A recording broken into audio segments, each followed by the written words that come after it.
أعوذ بالله من الشيطان الرجيم. بسم الله الرحمن الرحيم. يا أيها الناس كلوا مما في الأرض حلالا طيبا ولا تتبعوا خطوات الشيطان إنه لكم عدو مبين. إنما يأمركم بالسوء والفحشاء وأن تقولوا على الله ما لا تعلمون.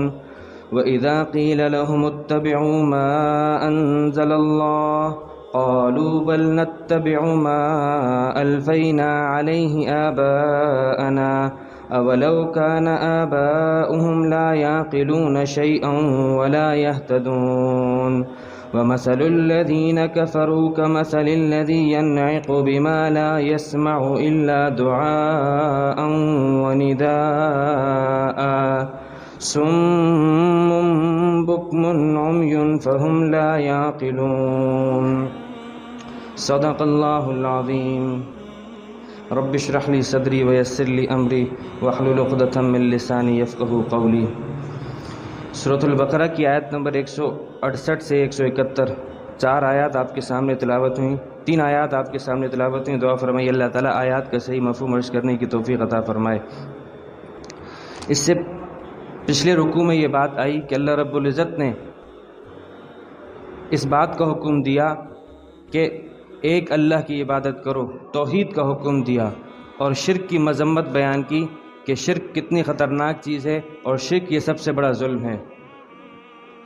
آج کی آیات میں اللہ رب العزت اس بات کو بیان فرما رہے ہیں کہ جس طرح غیر اللہ کی عبادت کرنا یہ شرک ہے، اس طرح شرک کی ایک اور صورت بھی ہے. وہ یہ ہے کہ جو اختیارات خدا کے ہیں وہ اختیارات اگر کسی اور کو دے دیے جائیں یا ان اختیارات کی کسی اور سے ان اختیارات کو استعمال کروایا جائے تو یہ بھی شرک ہوگا. حلال اور حرام یہ اللہ کا اختیار ہے، کس چیز کو حلال کرنا ہے اور کس چیز کو حرام کرنا ہے.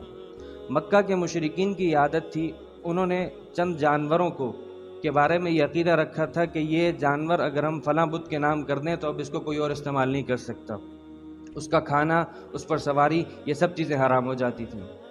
اس کی پوری تفصیل سورہ انعام میں آئے گی. اللہ تعالیٰ نے ان جانوروں کے نام بھی بیان فرمائے، بحیرہ، حام، وسیلہ وغیرہ، وہ سب تفصیل آئے گی.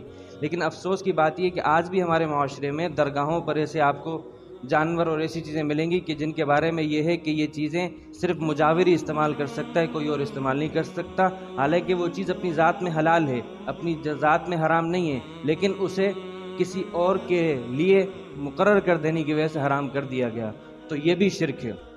اللہ فرماتے ہیں اس شرک سے بھی بچنا ہے. چنانچہ اللہ فرماتے ہیں یا ایھا الناس، اے لوگو، پوری انسانیت کو خطاب کیا، چاہے ماننے والا ہو نہ ماننے والا ہو، سب کو خطاب کیا. کلوا مما فی الارض حلالا طیبا، دیکھو جو کچھ زمین میں موجود ہے وہ سب ہم نے تمہارے نفع کے لیے پیدا کیا ہے، تم اسے کھاؤ. 2 شرطیں ہیں بس. ایک وہ چیز اپنی ذات میں حلال ہو، اسے ہم نے حلال قرار دیا ہو، ایک تو یہ، اور دوسرا جس طریقے سے اسے حاصل کیا گیا وہ طریقہ بھی جائز ہو. اگر یہ 2 شرائط پوری اترتی ہے دنیا بھر کی جو چیزیں ہیں وہ کھاؤ. چنانچہ اب دیکھیے، اگر دودھ ہے، گوشت ہے، گائے کا گوشت ہے، حلال ہے، تو ایک شرط تو یہ ہے کہ وہ حلال ہو، دوسرا یہ کہ اس کو آپ نے جائز طریقے سے کمایا ہو، چوری کے پیسوں سے نہ ہو، سود کے پیسوں سے نہ ہو. تو یہ چیزیں، یہ حلال ذریعہ آ گیا. جب 2 چیزیں پوری ہو جاتی ہیں تو پھر خوب کھاؤ. کلوا واشربوا ولا تسرفوا، خوب کھاؤ پیو، اسراف مت کرو. اب اس میں اللہ رب العزت نے اس بات کا حکم دے دیا کہ ان لوگوں کی تردید کر دی جو بعض صوفیہ اور بعض اس طریقے سے اپنے اوپر کئی چیزوں کی حرام کر دیتے ہیں، ان کے اوپر اپنے شریعت میں پابندیاں مقرر کر دیں. تو اللہ نے فرما دیا نہیں، جس چیز کو ہم نے حلال کیا اس کو تم خوب دل کھول کے کھاؤ. پھر فرمایا، دیکھیے اللہ یہاں ایک بات سوچنے کی ہے، دو غور کرنے کی ہے. شرک کے بعد اللہ رب العزت جس چیز کا حکم دے رہے ہیں وہ ہے حلال کھانے کا. حلال کھانے کی اہمیت بہت زیادہ ہے، اتنی اہمیت ہے کہ دیکھیے حلال کھانے کے نہ صرف یہ کہ شخصیت پر اثرات پڑتے ہیں، انسان کی جسمانیت پر، روحانیت پر، ہر چیز پہ اس کے اثرات ہیں. خنزیر کو اللہ نے کیوں حرام قرار دیا؟ ایک تو جب اللہ نے حرام کر دیا تو بات ختم ہو گئی، لیکن حرام چیزوں میں جن چیزوں سے اللہ نے منع کیا ان کی انسانی جسم پر بھی بڑے برے اثرات پڑتے ہیں، روحانیت پر بھی بڑے برے اثرات پڑتے ہیں۔ خنزیر کے اندر ایک عادت ہے، وہ دیوس قسم کا بے غیرت جانور ہے۔ 10 نر خنزیر ایک مادہ خنزیر سے جفتی کرتے ہیں۔ چنانچہ جن قوموں کے اندر خنزیر کھانے کی عادت ہے ان کے اندر بھی یہ بیماری ہے، وہ بھی اس طریقے کے بے غیرت ہوں گے۔ تو اللہ نے جس چیز کو حرام کیا ہے در حقیقت اس کے جسم پر اور روحانیت پر بڑے اثرات پڑتے ہیں۔ اللہ کے نبی صلی اللہ تعالی حرام کھانے سے دعائیں قبول نہیں ہوتی۔ اللہ کے نبی صلی اللہ تعالی علیہ وآلہ وسلم کے پاس حضرت سعد بن ابی وقاص آتے ہیں، فرماتے ہیں یا رسول اللہ ادعو اللہ، یا اے اللہ کے رسول آپ اللہ سے دعا کیجئے کہ اللہ تعالیٰ میری دعاؤں کو قبول کرے، میں مجاب الدعوات بن جاؤں۔ اللہ کے نبی نے فرمایا اطب مطعمک، اپنے کھانے کو پاکیزہ کر لو۔ حالانکہ دعا بھی کر سکتے تھے لیکن فرمایا تم اپنے کھانے کو پاکیزہ کر لو، تم مجاب الدعوات بن جاؤ گے، تمہاری دعائیں قبول ہوں گی۔ اللہ کے نبی صلی اللہ تعالیٰ علیہ وآلہ وسلم نے بیان فرمایا کہ ایک شخص جو ایک لمبا چوڑا سفر کر کے کہیں جاتا ہے، مثال کے طور پر حج یا عمرہ کرنے کے لیے جاتا ہے، تو ظاہر سی بات ہے جان مال سب خرچ کر رہا ہے۔ اسی طریقے سے فرمایا کہ ایک تو لمبا سفر کرتا ہے اور اس کی یہ حالت ہو جاتی ہے کہ بال پراگندہ ہو جاتے ہیں، بالوں میں مٹی آ جاتی ہے، بال الجھ جاتے ہیں، اور پھر ہاتھ اٹھا کر آسمان کی طرف دعا کرتا ہے یا ربی یا ربی۔ تو اس نے جو سارے طریقے اپنائے وہ سارے طریقے ایسے ہیں کہ ان سے دعائیں قبول ہوتی ہیں، لیکن اللہ کے نبی فرما رہے ہیں وَمَطْعَمُهُ حَرَامٌ مَشْرَبُهُ حَرَامٌ مَلْبَسُهُ حَرَامٌ وَغُذِيَ بِالْحَرَامِ، اس کا کھانا حرام کا، اس کا پینا حرام کا، اس کا لباس حرام کا، اس کو تو گھٹی میں ہی حرام دیا گیا تھا۔ فَأَنَّا يُسْتَجَابُ لِذَلِكَ، ایسے آدمی کی دعا کیسے قبول ہو؟ افسوس کی بات یہ ہے کہ اللہ کے نبی تو صرف یہ بیان فرمایا کھانا پینا اور اوڑھنا، آج تو ہوا بھی چوری کی آتی ہے۔ کنڈے کی بجلی پر اگر اے سی چل رہا ہے تو واللہ العظیم یہ بہت بڑی چوری ہے، یہ عام چوری سے بڑھ کر چوری ہے۔ وہ چوری کہ جس میں آپ نے 1-2 افراد کی کر لی تو اس میں تو آپ اس سے معافی مانگ سکتے ہیں، لیکن حکومتی املاک میں چوری، ایسی چوری آپ نے 22 کروڑ عوام کا حق کھایا ہے، تو کس سے معافی مانگیں گے؟ اور پھر حاجی صاحب ہے، کوئی بھی ہے، نمازی ہے، اب وہ کہہ یہ رہا ہے کہ میں ٹھنڈک میں بیٹھ کر عبادت کر رہے ہیں، لیکن واللہ العظیم ایسے شخص کی تو نماز تو ادا ہو جائے گی لیکن دعائیں کہاں سے قبول ہوں گی جب اللہ کے نبی فرما رہے ہیں کہ ایسا آدمی جس کا کھانا پینا اوڑھنا بچھونا سب کچھ حرام کا ہے تو اس کی دعائیں قبول نہیں ہوں گی۔ تو حلال کی اہمیت بہت زیادہ ہے۔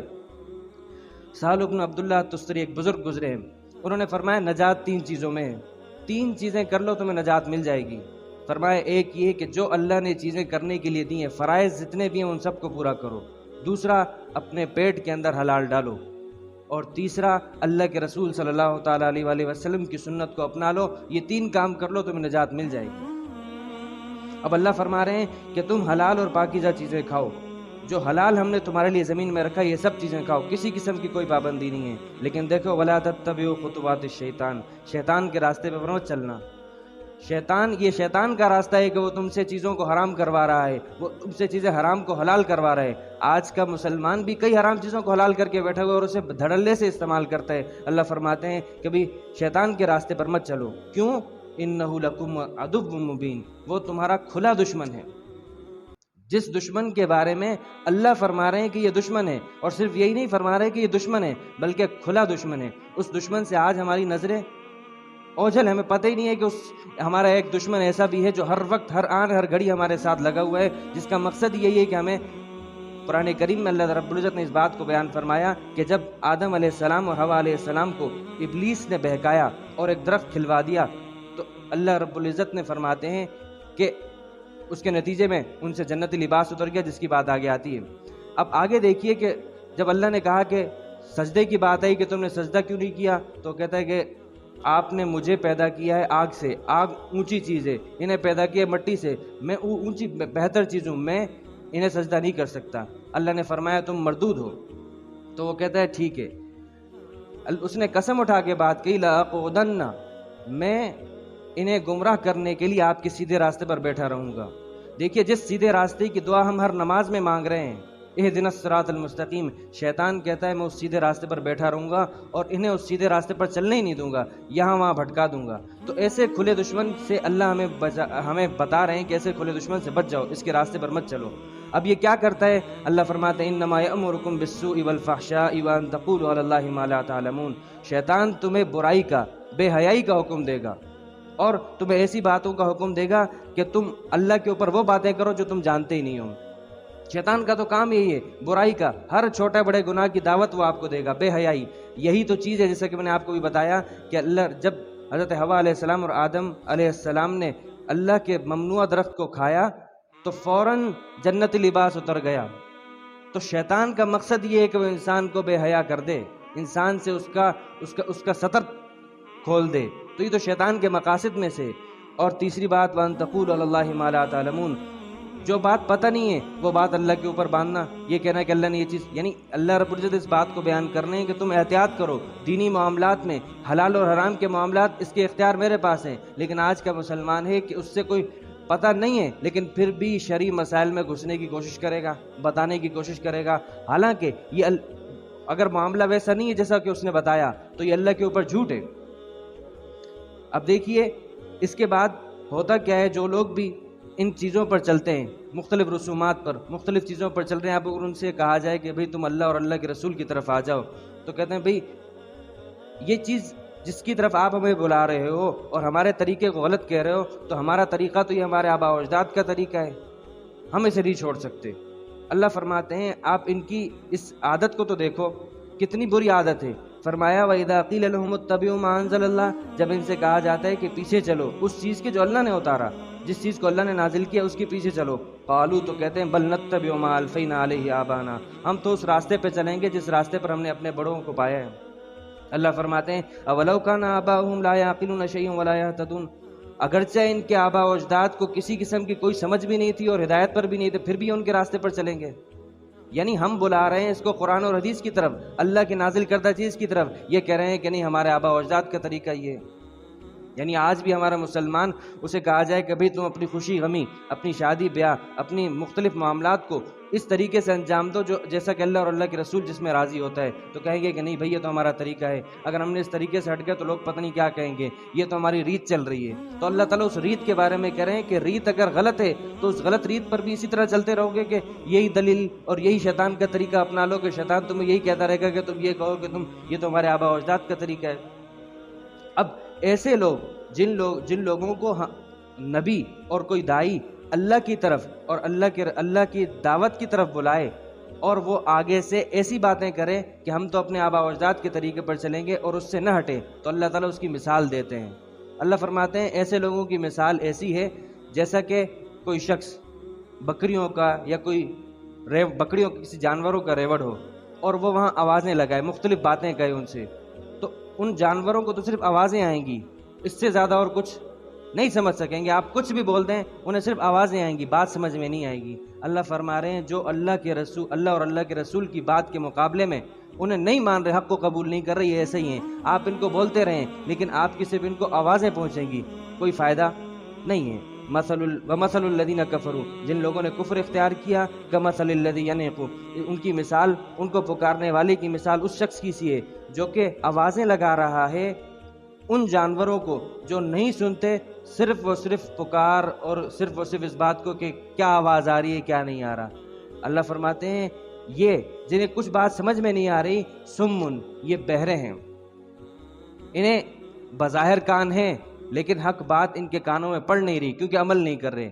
جب عمل کر رہے ہوتے تو معلوم ہو، اس سے پتہ چلتا ہے کہ بھئی حق کو قبول کر رہے ہیں، تو حق کو قبول کرنے والے کان ان کے پاس نہیں ہیں، تو جس چیز کا جو کام تھا اسے اس کام میں استعمال نہیں کیا، تو یہ بہرے ہیں۔ بکمن، گونگے ہیں کیونکہ حق پہ اپنی زبان کو استعمال نہیں کر رہے۔ عمیٌ، اندھے ہیں کیونکہ حق دیکھ نہیں رہے۔ فہم لا یعقلون، نتیجہ یہ ہے کہ کسی قسم کا کوئی فیصلہ نہیں کر پاتے، انہیں عقل ہی نہیں ہے۔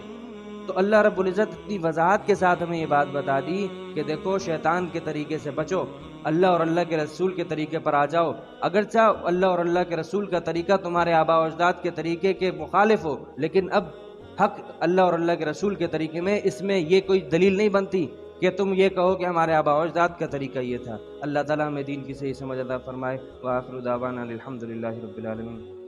اللہم لک الحمد کلو ولک الشکر